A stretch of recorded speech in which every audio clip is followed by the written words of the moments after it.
But good to see you guys. What a nice crowd we have. We'll see how this goes. So you've seen this before? Yes? Raise your hand if you've seen an Alexa device. Okay, put them down. That was everybody. That's awesome. So you saw the Super Bowl then, maybe, or a commercial or two. How many of you own an Alexa device? A smaller number, but well done, you guys.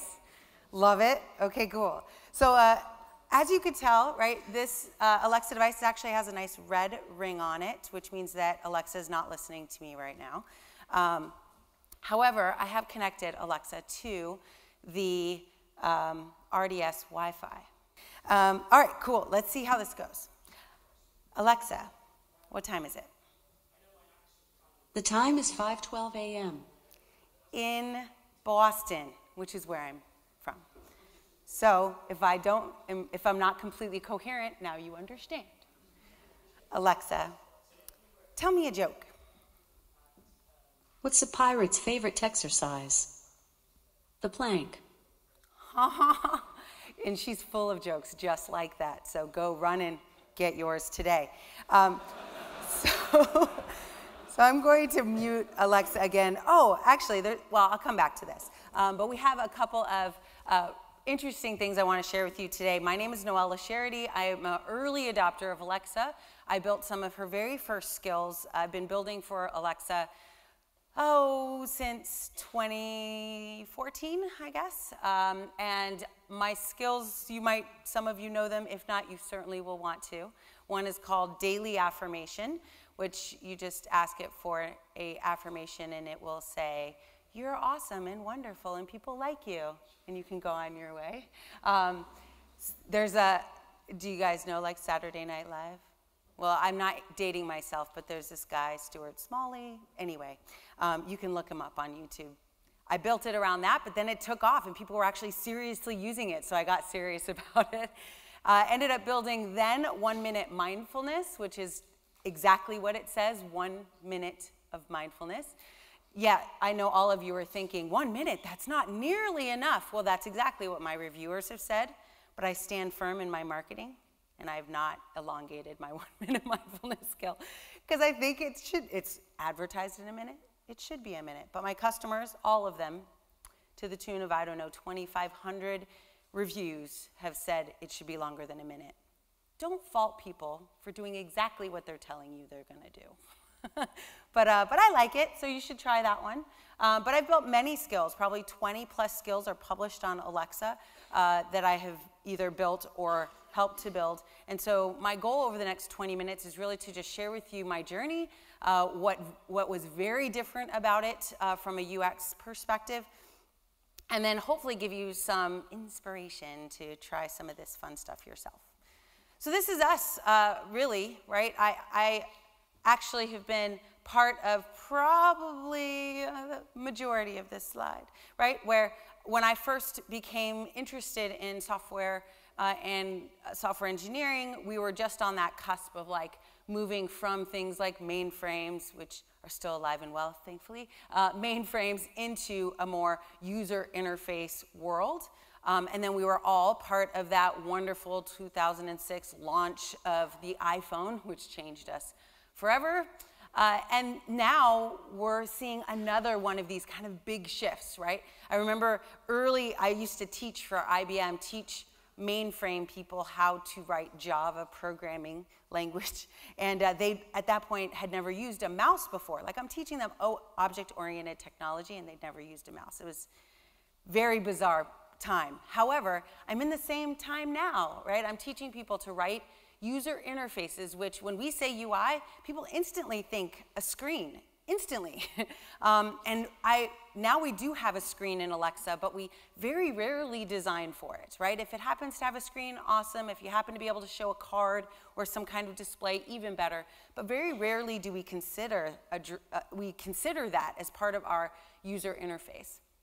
And I'll actually be on a panel later this afternoon talking to you more about some of the intricacies of what those decisions, how those decisions changed as we moved from kind of a mobile, centralized, focused world, even at Amazon, into VUI or voice user interfaces. So we do believe that voice And I apologize if you can't read it all, but it's like one of those tests, right, where we give you some of the words, but not all of them, and see if you can still understand it. But we believe voice represents kind of the next major disruption in computing. Similarly, right, when screens became a thing, and then when little screens became a thing, now no screens are a thing. And we actually found that it's extremely delightful for our customers. So I started with Amazon 3 years ago, which means I'm a dinosaur in that sense. But I have worked for AWS. I now work for Alexa Machine Learning, and I work on the brain or the heart of Alexa, right? How does Alexa get smarter every day?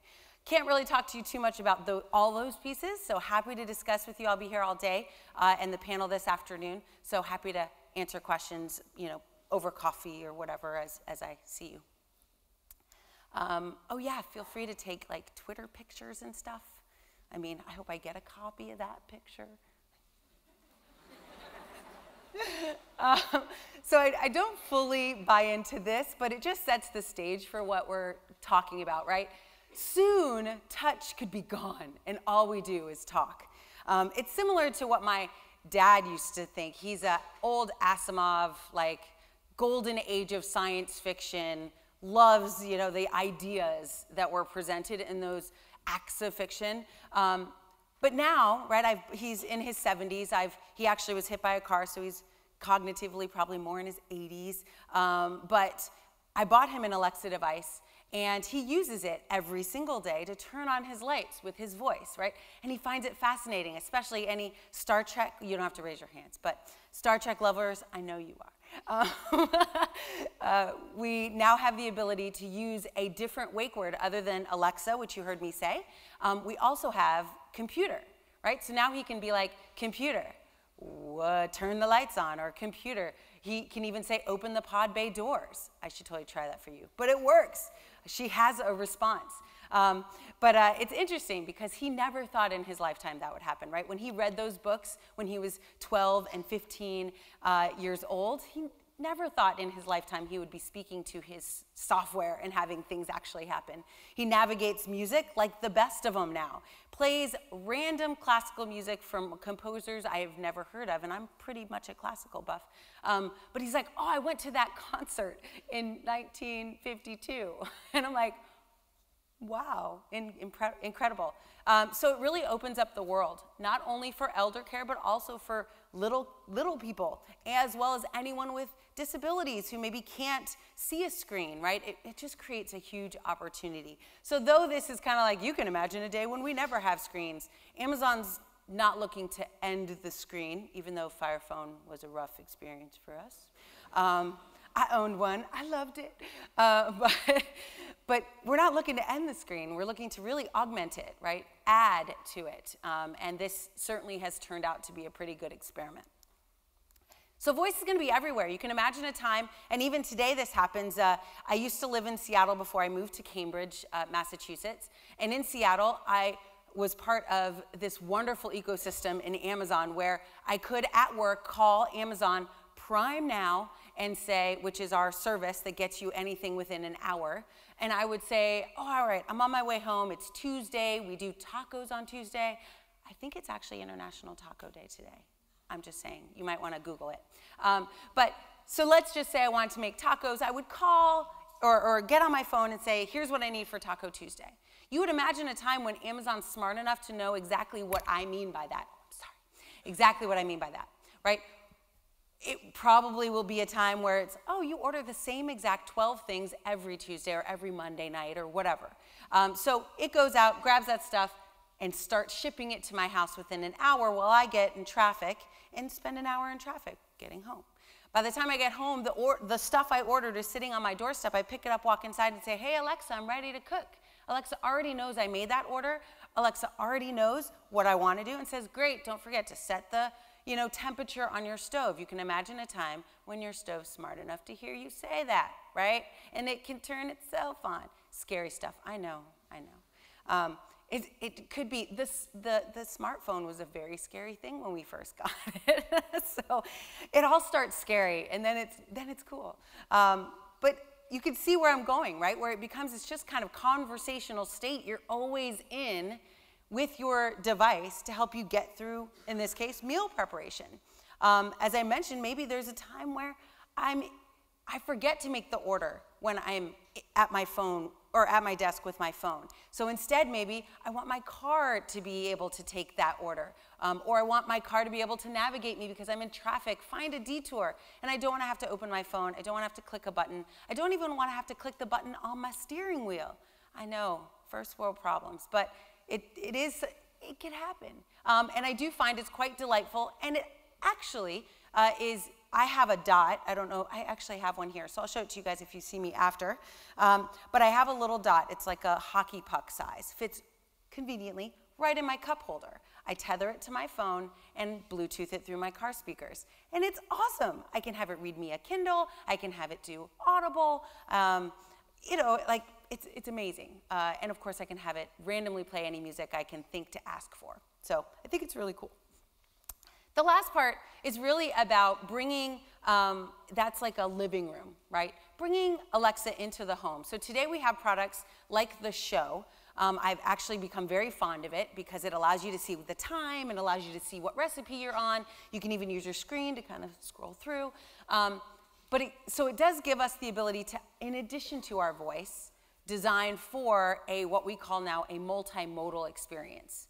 And a multimodal experience, that is the future, right? Is that the customer wants to be able to communicate in whatever's super convenient for them at the time. Jeff Bezos always says, we will never, we'll never be in trouble because customers will never say, oh, I don't want more features, and oh, I'd really wish these were more expensive, and gee, I wish it was less convenient, right? People always want better stuff, more convenient, and like available immediately.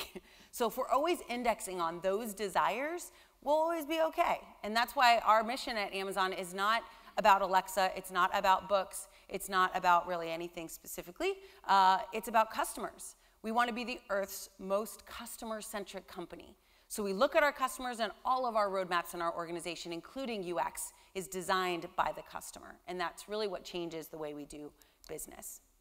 So that's kind of the inside of that, in case you were ever wondering. It does have 7 microphones. We use echolocation, and you'll see kind of over here, there's 7 of them. When I start speaking to Alexa, you'll notice there's a light ring. I used to wear it on my shirt, but I kind of have a light ring on my shirt. Alexa, you can kind of see this light ring. Some of you in the back might have trouble, but you can see a light ring. It gets a little bit lighter. That's the microphone that's actually focused on my voice and beam forming what I'm saying into the device and sending it to the cloud. Eventually, Alexa realized I was not talking to Alexa and shut down. So there's what's called endpointing that occurs in the cloud that decides if you were actually speaking to this device or were you accidentally saying it, or I actually am on a panel, I think today or maybe next month with someone named Alexa, which is always fun. Anyway, so that's just to give you an idea of what's in there. It's not much, right? That is all of Alexa right there. Alexa is actually the software in the cloud. This is just the Echo device. But the rest of that device, other than that little piece at the top, is speaker, right? So that's ultimately what you're paying for. It's a really good speaker. So speech advancement, this is another reason why UX is really important right now for voice, to think about it. Even if you're not doing it, you should be thinking about this right now. Because if you were thinking about this 10 years ago, you probably, even with the technology that you had, wouldn't have a great experience.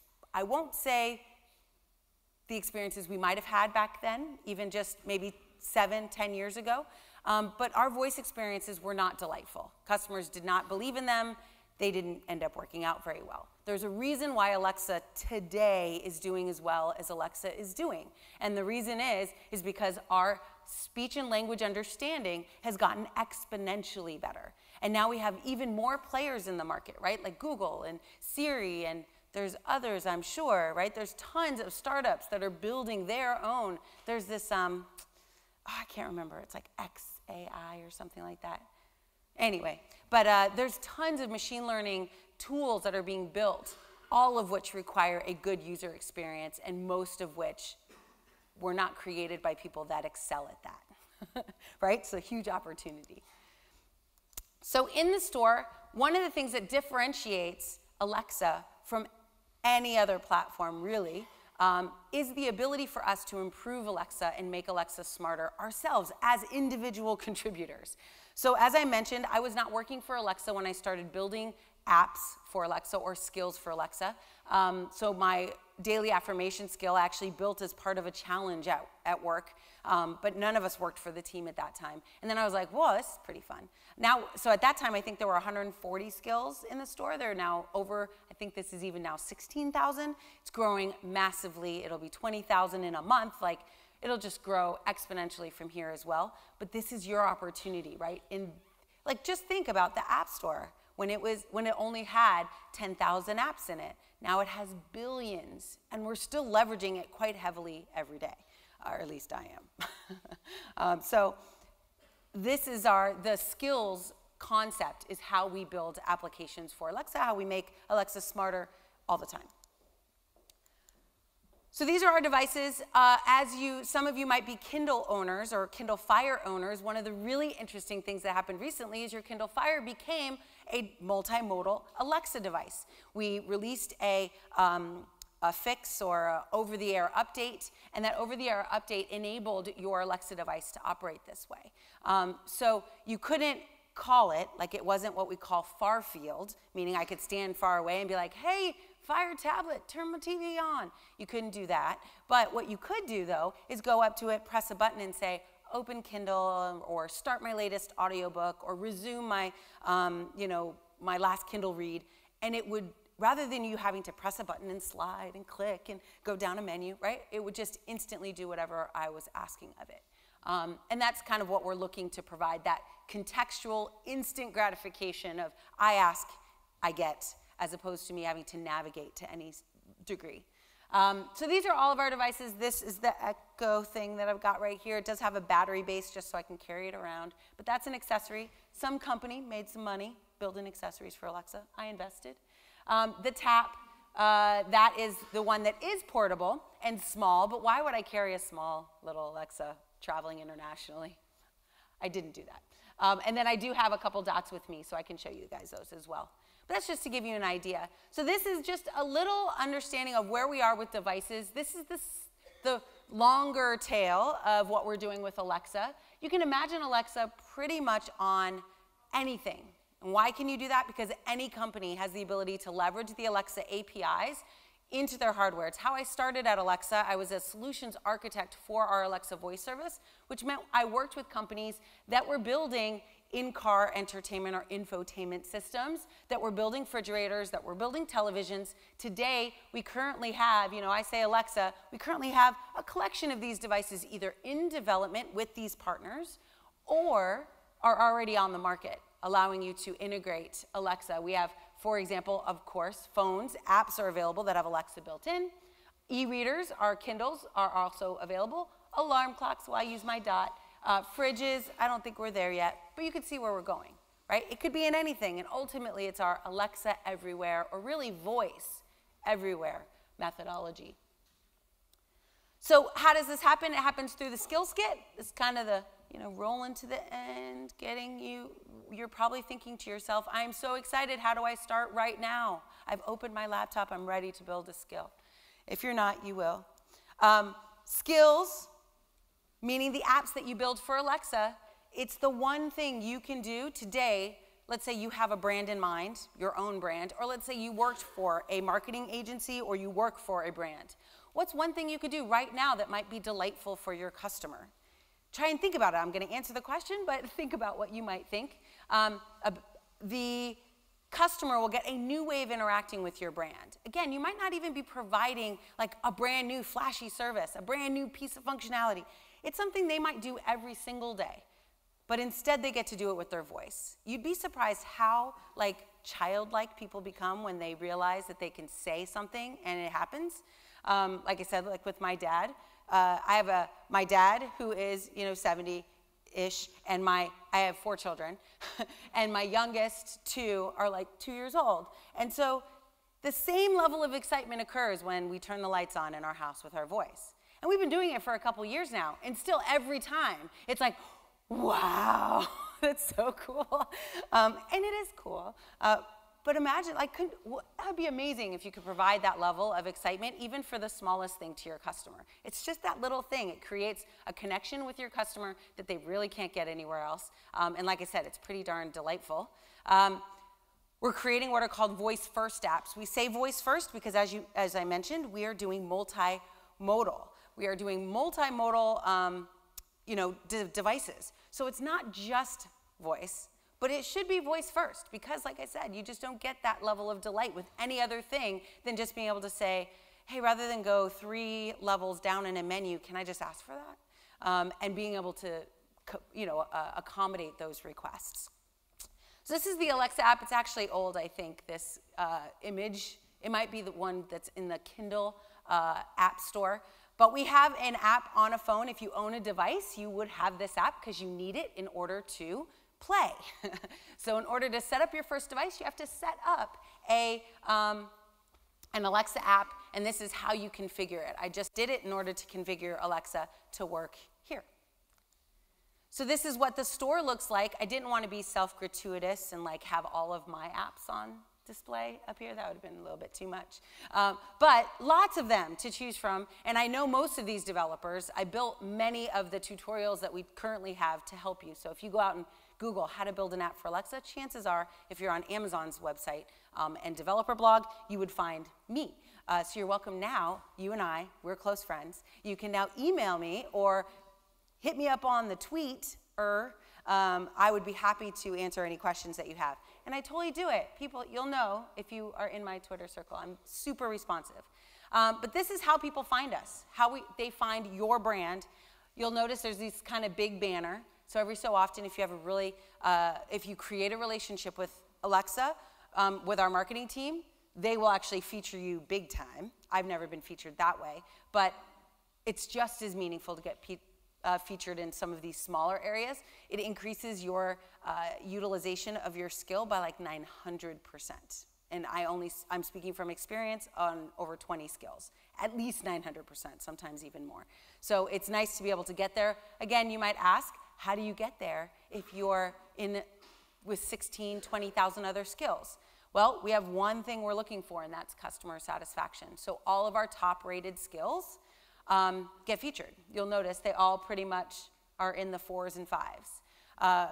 Keep in mind, not a whole lot of the skills in the store have that because they didn't have some of your skill sets, right? I know this audience isn't totally UX people, but even like some of these developers weren't even developers, right? We gave them a handheld GitHub repo and they just published something. So there's a lot of opportunity to even go to some of these skills and offer to assist them.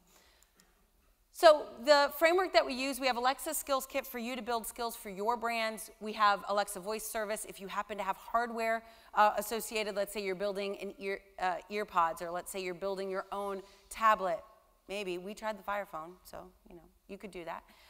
Try to go into any hardware market. You can build Alexa into it. It'll instantly add a level of interestingness to it. The reason I say that is because we do lots of hackathons, thousands of them in a year, and almost always the one who wins has somehow integrated Alexa.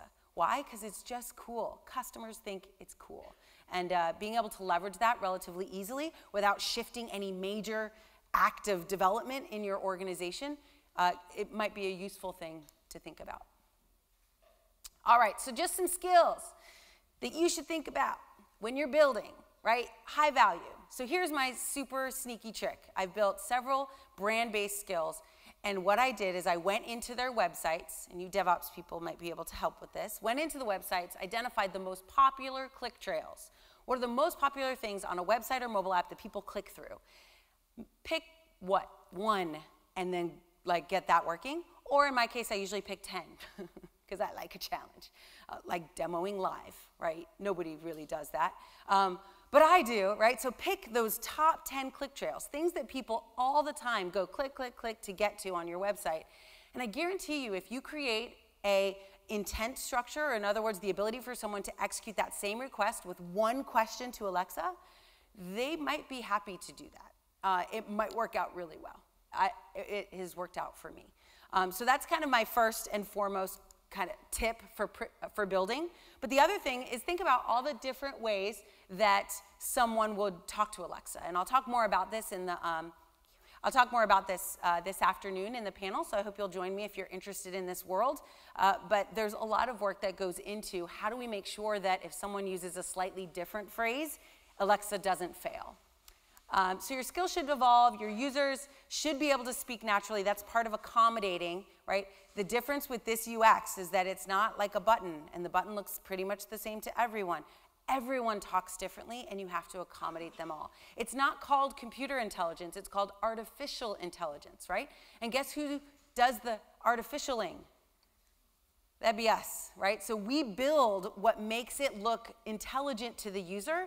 A developer does that work. So yay for us, job security. But it's tough. It's tough work. So it's enjoyable and delightful, but it's not easy. So Alexa should understand most requests. Your certification testing process will ask you to test your skill. And they're not just saying like, it works on my Alexa device, right? They're asking you to like build a beta program and have a bunch of users test it, because all those users should not get a script of what to read to Alexa. You should tell them what you want them to do and let them say it however they want. And I guarantee you, I was working with a financial firm, never knew that someone would use bucks in a transactional context on Alexa. But they do, like I want 20 bucks transferred to this account. Okay. So we added that. We ended up adding 2,700 variations on how to transfer money to different accounts. Skills should respond in an appropriate format. Really, if you're interested, if this you're like, man, that sounds kind of cool, or you're super interested. But even if you're a little bit, you really should think about how to start with Alexa. We encourage a crawl, walk, run concept, right? We encourage you to go through the process of building an MVP. Anyone know what that means? What does that mean? Minimum viable product. But we don't like that, because viable is not good, and our Amazon customers, viable doesn't fly. So we call it minimum remarkable product. And that's why you go and figure out what does your data tell you about the most important things people want, and build that. Build the minimum remarkable product. Build only one if you have to, but build one. And then add stuff over time. Like daily affirmation, I've evolved, I don't know, 100 times since it came out. I still have an average of 20,000 users, a week, which I think is crazy. And it's mostly at lunchtime. Just so you know, your friends need some love at lunchtime. So it's just cool. We've got lots of metrics so you can decide how you're using and building your skills. But this is what we say. We say, really, start simple, find something meaningful, and build for that. And then just remember, you're not building for the screen anymore, so you actually have to talk to people. But that's okay. You could start by talking with me. I'll be out. We won't have a huge amount of time for questions. We're going to open up for a couple, but I will definitely be here all day, coffee hour, and again after the panel this afternoon. So let's go ahead and, do the next.